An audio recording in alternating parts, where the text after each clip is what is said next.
Amamba ipakolalada. Amamba ipakolalada.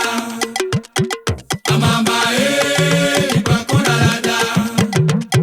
Amamba ipakolalada. Veko.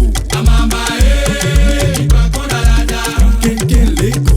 Amamba ipakolalada. Veko. Amamba ipakolalada. Kenkeleko. Amamba Yo, chukuma olive, veve. Doa ma vive de veve. Le rap robo baye weko. Flow gang ko gang pen check pon veve.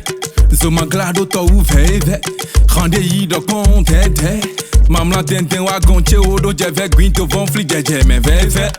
Kini we do gbe bo fi binyito.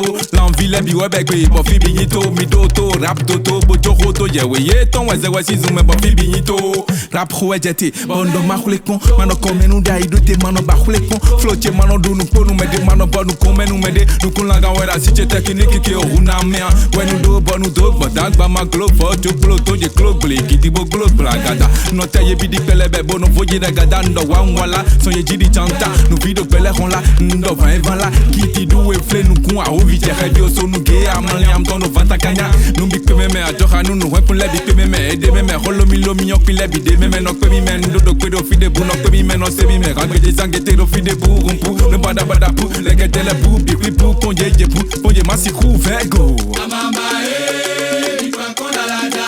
Kenkeleko. Amamba